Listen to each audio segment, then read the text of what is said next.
ప్రైసులా మే 29, 2024 కీర్తనల గ్రంథం 128 అధ్యాయం 2వ వచనం. నిశ్చయముగా నీవు నీ చేతుల కష్టార్జితము ననుభవించెదవు. అవును, కీర్తనాకారుడు జ్ఞానం కలిగి మనం జీవించాలని మరి ఈ మాటలు మనతో చెప్తూ ఉంటున్నాడు. ఈ 128వ అధ్యాయము కీర్తనలో ఇది ఒక కుటుంబానికి సంబంధించిన కీర్తన. మరి దీనిని జ్ఞానము కలిగిన కీర్తన అని కూడా అంటారు. అవును, ఎవరైతే దేవుని యందు భయభక్తులు కలిగి ఉంటారో వా కుటుంబము ఏ రీతిగా ఉంటుందో, ఏ రీతిగా దేవుడు దాన్ని అభివృద్ధి చేస్తాడో, ఏ రీతిగా దేవుని ఆస్వాదిస్తాడో అని ఈ యొక్క అధ్యాయంలో చెప్తుంది. మొట్టమొదటిగా దేవుడు ప్రతి ఒక్క కుటుంబాన్ని కూడా ఆయన ఆస్వాదించే దేవుడు. దేవుడు మన చేతుల కష్టార్జితం అనుభవించే రీతిగా చేస్తాడు, అనగా దాన్ని ఆశీర్వదిస్తాడని అర్థం. అవును, మనము ధనవంతులుగా ఐశ్వర్యవంతులుగా ఉండాలని ఉంటేనే మనము గొప్పవారమని అనుకుంటూ ఉంటాం. కాదు, దేవుని యొక్క ఆశీర్వాదము మన మీద ఉన్నప్పుడే మనము గొప్పవారం.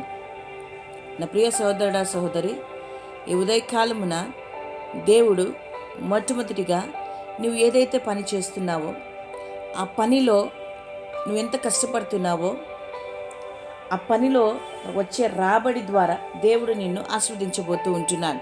నీ చేతుల కష్టార్జితమును నీవు అనుభవిస్తావు, అనగా దేవుడు వాగ్దానం చేస్తున్నాడు, నీ పనిని నేను ఆశీర్వదిస్తానని.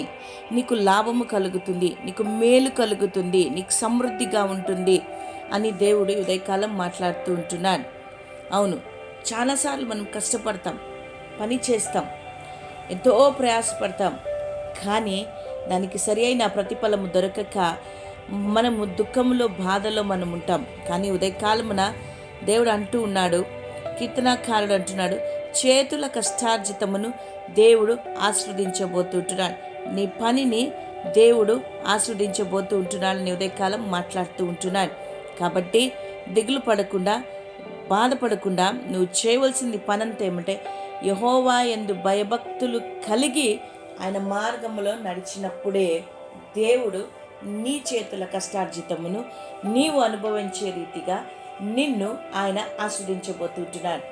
దేవుడు అంటే భయం లేకుండా, భక్తి లేకుండా, లోకానుసారమైన అలవాట్లతో, పద్ధతులతో ఇష్టానుసారంగా నువ్వు జీవిస్తూ నీ చేతుల కష్టార్జితంను అనుభవించాలనుకుంటే దానికి ప్రతిఫలం ఉండదు. ఎందుకంటే దేవుని యొక్క సన్నిధిలో, దేవుని యొక్క ఆశీర్వాదములు లేకుండా నువ్వెంత చేసినా ప్రయోజనము లేదు. కాబట్టి నీకు మేలు కలగాలంటే, నువ్వు ధన్యుడుగా ఉండాలంటే, నువ్వు చేతుల కష్టార్జితంను అనుభవించాలంటే మొట్టమొదటిగా నీవు యెహోవా యందు భయభక్తులు కలిగి ఉండాలి, దేవుని సన్నిధిలో నువ్వు ఉండాలి, దేవుని వాక్యానుసారంగా నువ్వు జీవించాలి, దేవుని ఆజ్ఞలకు నువ్వు లోబడాలి, దేవుని కట్టడలను అనుసరించి నువ్వు నడుచుకోవాలి.